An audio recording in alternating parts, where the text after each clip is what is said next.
Halo semua para kultivator yang gagal, selamat datang di channel Penatua yang terhormat ini. Melanjutkan cerita sebelumnya, Battle Through the Heavens, chapter 8-12. Paksaan datang dengan keras, membuat udara di sekitarnya tampak terkuras, membuatnya sulit untuk bernapas. Seringai melintas di wajah pemuda itu, dan berkata dengan dingin, "Nak, apakah kamu ingin aku membiarkanmu?" Lalu Xiao Yan menjawab, "Jangan berpura-pura menjadi laki-laki, berpura-pura disambar petir." Menghadapi cibiran pemuda itu, Xiao Yan berkata lembut, membuat pemuda itu sedikit malu, dan jejak kemarahan tiba-tiba muncul di wajahnya. Kamu sendiri mencari kematian, maka kamu tidak bisa menyalahkanku." Pemuda itu juga sedikit marah dengan apa yang dikatakan Xiao Yan tentang barusan. Setelah beberapa saat, Xiong Yuan tersadar, dia menemukan bahwa Xiao Yan tidak lagi di sisinya, tetapi napas Xiao Yan tentu saja tidak bisa lepas dari kejaran Xiong Yuan. "Mengapa kamu pergi ke tempat kompetisi? Saya khawatir itu bukan hal yang baik." Xiong Yuan Sheng takut akan kecelakaan Xiao Yan, dan buru-buru terbang ke arah tempat kompetisi. Tubuh Kaisar Yan, Xiao Yan berteriak keras. Tubuh Xiao Yan tiba-tiba membengkak menjadi raksasa, dikelilingi oleh naga api yang tak terhitung jumlahnya, yang terlihat cukup aneh. Wu Yong tidak ketinggalan, dia melepaskan tubuhnya dari Dodi, memberikan sedikit sapuan, dan telapak tangannya yang besar bersiul dengan suara angin yang pecah. Xiao Yan menyaksikan telapak tangan besar itu bersiul dan tidak menghindar, tetapi langsung meninjunya. Ledakan, dengan suara teredam, udara di sekitarnya segera membawa semacam kekuatan yang terlihat dengan mata telanjang, dan dua sosok besar itu mundur beberapa langkah. Xiao Yan tersenyum di sudut mulutnya. Mustahil, Wu Yong tampak terkejut. Bagaimana mungkin Wu Yong tidak terkejut? Xiao Yan hanya di tahap awal Dao di bintang 1, dan dia benar-benar bisa menghadapi kekuatan tahap menengahnya secara langsung. Rata-rata bintang 1 Dao dan bahkan pertengahan bukanlah lawannya, belum lagi pria di depannya yang penuh api hanyalah bintang 1 Dao tahap awal. Melihat Xiao Yan dikelilingi oleh naga api yang tak terhitung jumlahnya, Wu Yong tidak bisa menahan perasaan sedikit ngeri. Telapak keberuntungan surga besar, Xiao Yan berteriak keras, telapak tangannya langsung membengkak beberapa kali. Naga api mengembun di telapak tangannya, dan cetakan telapak tangan besar dilemparkan ke arah Wu Yong dengan ganas. Wajah Wu Yong sedikit berubah, tombak panjang tiba-tiba muncul di tangannya, dan pada saat yang sama dia berteriak dengan tergesa-gesa, sambil melepaskan kekuatannya. Sebuah bayangan senjata besar tiba-tiba melintas, dua energi bertabrakan, telapak tangan besar Xiao Yan langsung runtuh, wajah Wu Yong tiba-tiba meledak menjadi sombong. Setelah mematahkan serangan Xiao Yan, dia langsung melambaikan tombak di tangannya ke Xiao Yan. Tiba-tiba, penguasa besar berwarna-warni muncul di depan Xiao Yan. Dengan suara benturan yang renyah, sosok Wu Yong tiba-tiba terguncang mundur beberapa langkah, dan dia menatap dingin ke senjata yang tiba-tiba muncul di tangan Xiao Yan. "Berhenti!" Teriakan keras terdengar di belakang mereka berdua, dan tubuh Wu Yong tidak bisa menahan gemetar. Itu adalah suara Xiong Yuan. "Wu Yong, apa yang kamu lakukan? Hentikan aku segera!" Wajah Xiong Yuan sangat jelek. Jika Xiao Yan memiliki kesalahan, dia tidak akan bisa menjelaskan kepada Kaisar Ming. Melihat kemarahan di wajah Xiong Yuan, Wu Yong segera menundukkan kepalanya. Kekuatannya masih 108.000 mil jauhnya dari Xiong Yuan, jadi dia tidak berani bergerak.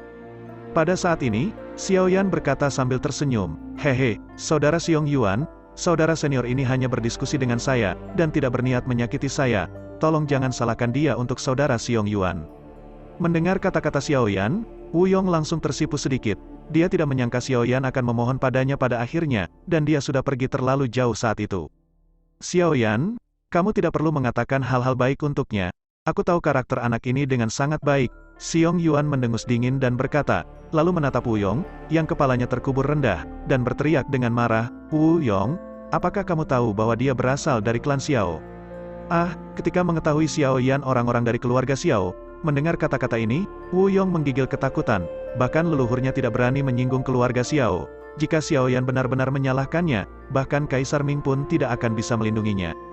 "Untungnya kakak Xiao Yan tidak menyalahkanmu, kalau tidak, kamu tidak akan bisa berdiri dan berbicara denganku di sini. Tetapi kamu masih harus dihukum, pergi ke Yaogu dan dihukum selama 1 tahun, di tempat penghukuman itu adalah monster yang tak terhitung jumlahnya yang diciptakan untuk para yang berbuat salah." Wu Yong tidak berani berbicara, jadi dia mengangguk dan memulihkan diri. "Kakak Xiong Yuan, lupakan saja, itu hanya diskusi umum, tidak perlu menghukum kakak senior ini." Xiao Yan juga memulihkan dirinya, menebak bahwa lembah iblis yang dikatakan Xiong Yuan bukan tempat yang baik, menggelengkan kepalanya dan berkata. Xiong Yuan melirik Wu Yong, yang menundukkan kepalanya, menghela nafas, dan membiarkan Wu Yong pergi begitu saja. Dia tidak berharap ini terjadi setelah dia pergi sebentar. Jika Xiao Yan terluka sekarang, bagaimana dia bisa menjelaskannya kepada Kaisar Ming? Orang tua Xiao sedang menunggu di lembah, menggelengkan kepalanya dan tersenyum pahit. Kakak Xiaoyan baik-baik saja, karena kamu sudah seperti ini, aku akan membawamu ke Istana Teknik Dou dan Aula Kemajuan, kata Xiong Yuan. Kali ini dia tidak berani meninggalkan Xiaoyan, karena akan banyak orang yang dengan aura Xiaoyan di hari-hari pertama di benua Doudi, secara alami akan menyebabkan banyak masalah. Setelah Xiong Yuan mengajak Xiaoyan untuk melihat tempat-tempat indah di lembah, hari semakin larut. Ini adalah hari pertama Xiaoyan di benua Doudi, dan hari ini memberinya keinginan yang tidak dia miliki selama bertahun-tahun, yaitu, untuk meningkatkan kekuatannya sesegera mungkin, bulan seperti piring perak, dan langit penuh bintang. Di platform bintang yang menjulang tinggi, Xiaoyan berbaring di titik tertinggi, memikirkan pertempuran yang terjadi hari ini, mengangkat telapak tangannya, membandingkan perubahan dengan beberapa tahun yang lalu. Kesenjangannya seperti antara jari-jari di depannya, menatap ke atas langit, memandang bulan perak bersinar terang sambil menghela nafas. Memikirkan pertempuran sore ini, Xiaoyan menghela nafas ringan. Dia merasakan pertempuran itu, sepertinya ada kekuatan khusus yang menekan kekuatannya sendiri di dunia ini. Benda macam apa ini? Kekuatan macam apa? Keinginan akan kekuasaan dan kekuatan segera membanjiri hati Xiaoyan. Xiaoyan menarik kembali telapak tangannya dengan malas dan meletakkan tangannya di belakang kepalanya. Perpisahan hari itu membuat Xiaoyan sedikit linglung. Di hati Xiaoyan, bagaimana dia bisa rela meninggalkan benua tempat dia dibesarkan, memikirkan berapa lama waktu yang harus dia tempuh. Dia sedikit bergetar dan sedikit khawatir, dan dia takut dia tidak akan tahu kapan harus kembali. Xiaoyan tidak bisa tidak memikirkan wajah-wajah menawan itu, tubuh yang indah, dan gerombolan bocah-bocah kecilnya. Dia merasa sangat kesepian. Hei, saudaraku, apa yang kamu pikirkan? Suara ini mengejutkan Xiaoyan. Ini Xiong Yuan yang tiba-tiba bertanya.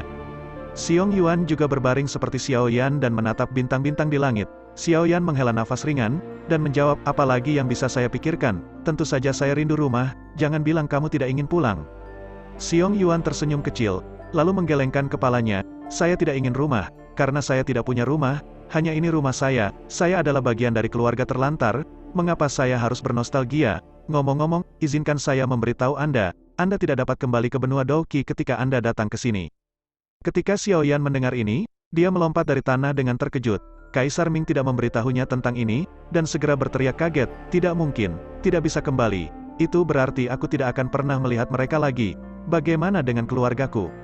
Xiong Yuan melihat ekspresi terkejut Xiaoyan dan hanya tersenyum kecil. Sebenarnya, itu tidak sepenuhnya mustahil, tetapi sejauh ini tidak ada yang bisa melakukannya. Mendengar ini, Xiaoyan segera meletakkan batu di hatinya. Setidaknya ada jalan. Xiaoyan menghela nafas dan bertanya, saya tidak tahu harus berbuat apa, tolong beritahu saya, senior. Ekspresi Xiong Yuan menjadi cerah, dan dia berkata sambil tersenyum, sebenarnya, metode ini sangat sederhana, yaitu dengan cara melampaui Doudi, itu semuanya mudah dikatakan. Tetapi sayangnya, Anda juga tahu bahwa hanya satu orang yang telah melampaui Doudi selama ribuan tahun, dan menciptakan ruang ini, kesulitannya bisa dibayangkan. Hati Xiaoyan berdebar, sudah berakhir. Dia tahu dari informasi yang Kaisar Ming berikan padanya sebelumnya, betapa sulitnya untuk melampaui Kaisar Dou. Belum lagi betapa sulitnya, waktu saja membuat Xiaoyan tidak bisa menerimanya. Butuh 1000 tahun untuk meningkatkan bintang menjadi 2 bintang, 4000 tahun untuk meningkatkan bintang 2 menjadi bintang 3, dan bahkan 10.000 tahun untuk meningkatkan bintang 3 menjadi bintang keempat, 9 bintang, bahkan lebih mengkhawatirkan untuk melampaui Kaisar Dou. Pada saat itu, saya khawatir kerabat saya tidak akan ada yang masih hidup. Memikirkan hal ini, Xiaoyan merasa sedih dan diam, berpikir bahwa dia mungkin tidak akan pernah melihat kerabatnya lagi. Xiaoyan tidak bisa tenang. Xiaoyan sangat sedih karena dia tidak akan pernah melihatnya lagi. Jika dia tahu ini, dia lebih baik tidak dipromosikan menjadi Doudi ini. Aku nggak peduli. Jika karena dapat kembali setelah hanya dengan melampaui Kaisar Doudi, maka aku akan mencoba untuk melampaui. Setidaknya, masih ada secercah harapan. Suner, Kailin, anak-anak tunggu aku. Setelah lama sedih, Xiaoyan perlahan pulih. Selama beberapa dekade terakhir, Xiaoyan telah mengalami keputusasaan yang tak terhitung jumlahnya. Langkah demi langkah, Xiaoyan secara alami membentuk karakter yang kuat. Xiaoyan mulai penuh dengan ketekunan. Meskipun saya khawatir itu hanya 1 dalam 1 miliar peluang, selama ada tujuan, setidaknya dia masih bisa berjuang untuk maju secara membabi buta. Demi kerabatnya, Xiaoyan akan melakukan yang terbaik untuk melawan apapun yang terjadi. Xiong Yuan menyaksikan Xiaoyan mendapatkan kembali kepercayaan dirinya dari momen kesedihan, dan tidak bisa menahan diri untuk tidak terkejut. Mungkinkah anak ini pasti akan melampaui Doudi? Mustahil. Berapa tahun telah berlalu, dan berapa banyak jenius seperti Xiaoyan sekarang?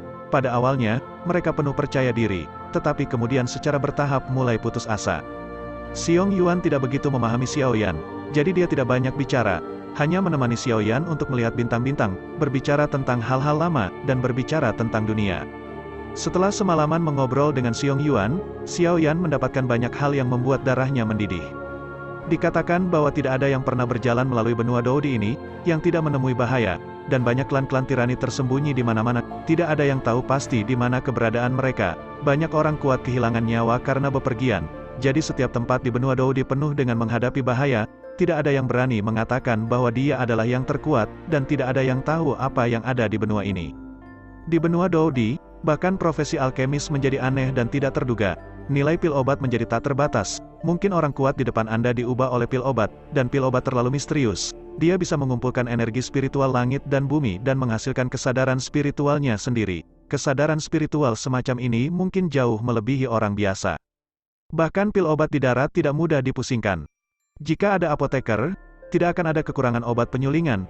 Ada hal-hal di benua Doudi yang mirip dengan api surgawi, tapi kualitasnya jauh lebih baik yang di benua ini daripada yang di benua Doqi. Api surgawi di benua Doudi bukan sesuatu yang dapat dibandingkan dengan api yang di benua Doudi, bahkan api kaisarian bahkan tidak dapat memiliki peringkat di sini, dan dapat dibayangkan seberapa besar kekuatannya. Api semacam ini disebut Tianhuo di benua Doudi. Tentu saja, Tianhuo bukan satu-satunya hal yang mendominasi di benua Doudi. Dikatakan bahwa semua hal saling bergantung dan saling terkendali. Ada 3 hal aneh di benua Doudi, ini adalah 3 jenis objek. Mereka disebut 3 hal aneh, 1 api langit aneh, 2 hantu aneh, dan 3 segel roh aneh. Ketiga hal aneh ini adalah hal yang diimpikan semua orang. Itu mungkin membuatmu tidak bisa tidur semalaman. Jika kamu menjadi orang kuat yang menginjak 10.000 orang, itu mungkin juga membuatmu menghilang dalam sekejap di benua ini. Benda ini adalah sesuatu yang bisa kamu temui dan tidak bisa kamu ambil. Sangat sedikit orang yang memiliki 3 hal aneh ini. Malam ini Xiaoyan memahami bahwa, mungkin sesuatu yang ada di puncak benua Doqi mungkin tidak berharga di sini. Setiap orang mungkin juga memiliki peluang dan nasib yang berbeda. Mungkin Anda tidak berharga hari ini, dan Anda bisa menjadi pahlawan dalam semalam. Dimanapun Anda berada, kata peluang sangat diperlukan. Jika kamu tidak ada kekuatan, di sini, Anda hanya seekor semut, kekuatan adalah segalanya. Malam berlalu dengan tenang seperti ini, dan matahari yang berapi-api naik seperti anak kecil yang merona. Pagi-pagi sekali, Xiaoyan dan Xiong Yuan turun bersama. Setiap pagi, semua murid di Lembah Tianming akan pergi ke alun-alun untuk belajar satu sama lain. Ini adalah praktik Lembah Tianming. Di alun-alun, Anda dapat memilih lawan dengan kekuatan yang sebanding untuk saling belajar dan mendapatkan lebih banyak pengalaman tempur. Sekarang di alun-alun yang luas, keterampilan bertarung yang penuh warna dilepaskan satu demi satu. Suara pertempuran pecah satu demi satu di alun-alun, bergema memekakkan telinga di langit. Xiaoyan tidak bisa menahan diri untuk tidak mengerutkan bibirnya. Adegan mengumpulkan begitu banyak Kaisar Dou untuk bertarung satu sama lain memang sedikit mengejutkan. Melihat sekeliling, tidak kurang dari 1000 murid di Lembah Tianming, tidak mengherankan bahwa barisan seperti itu dapat masuk ke dalam kekuatan kelas 1 negara kekaisaran. Merasakan aura yang mendekat satu demi satu, Xiaoyan melihat berbagai keterampilan bertarung dengan rasa ingin tahu yang besar. Tiba-tiba, seorang pria muda dengan kostum tempur yang menyegarkan dari kejauhan muncul, memandang Xiaoyan di samping Xiong Yuan, dan bertanya, "Hei, kakak senior kedua, apakah anak ini baru di sini?" Melihat Xiong Yuan tersenyum tanpa mengucapkan sepatah kata pun, pemuda itu berkata langsung kepada Xiaoyan, "Adik laki-laki, mengapa kita tidak belajar satu sama lain? Aku bilang sebaiknya kamu tidak menggertak pendatang baru, pergi sendiri, atau belajar dariku." Xiong Yuan berbicara saat ini. Pria muda itu menggelengkan kepalanya lagi, dan melirik Xiong Yuan dengan tatapan jijik. Kemampuan Xiong Yuan ini untuk menyiksa orang adalah kelas 1. Xiaoyan tersenyum dan setuju. Kakak senior Xiong Yuan tidak perlu khawatir, karena saudara ini mengundang saya tidak mungkin membuat dia kecewa. Xiong Yuan merasa malu, karena takut adik laki-lakinya akan menyakiti Xiaoyan. Tetapi melihat senyum Xiaoyan, dia tidak dapat menemukan alasan untuk menghentikannya, jadi dia tidak punya pilihan selain mengangguk. "Kalian tidak perlu bermain terlalu jauh. Itu Mu Feng." Xiong Yuan memperkenalkan kepada Xiaoyan. Xiaoyan mengangguk, menangkupkan tangannya dan berkata, "Aku juga meminta nasihat dari kakak senior Mu Feng." Mu Feng mengangkat kepalanya dan tersenyum menyegarkan. "Haha, cukup menyegarkan. Aku harus bertarung dengan saudara junior ini hari ini." Xiaoyan tersenyum dan mengangguk, dan napas mereka berdua dilepaskan tanpa syarat. Mu Feng berteriak keras, dan tubuhnya seperti hantu, seolah-olah meleleh ke udara, tanpa kehidupan, sementara Xiaoyan berdiri diam, menyebarkan kekuatan jiwanya secara diam-diam, seperti Wu Yong. Mu Feng juga berada di tahap tengah bintang 1 Doudi, dan dia tampaknya sedikit lebih kuat dari Wu Yong. Aura megah menyapu keluar dari arena, dan pertempuran ki merah pucat menyelimuti tubuh Mu Feng. Penindasan tak terlihat yang membuat beberapa orang yang lebih lemah merasa sulit untuk bernapas. Apakah ini aura di tengah panggung Kaisar Dou bintang 1? Xiao Yan menyipitkan matanya.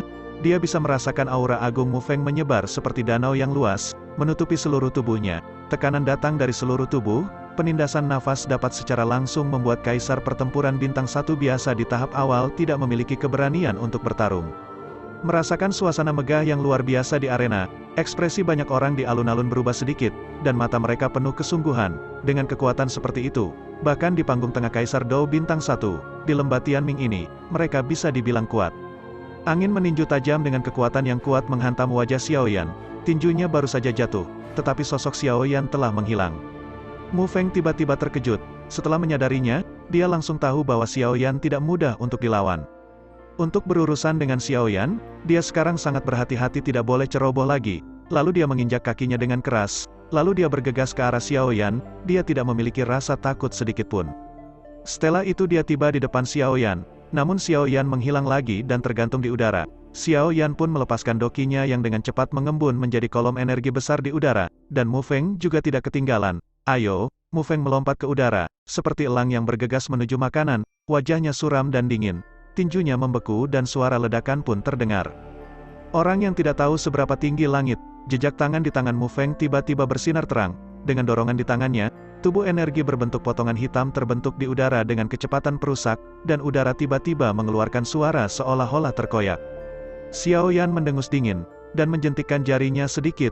Kolom energi besar, seperti tubuh hidup, mengembun menjadi naga energi besar di udara. Kedua energi bertabrakan, dan langit tiba-tiba berdering.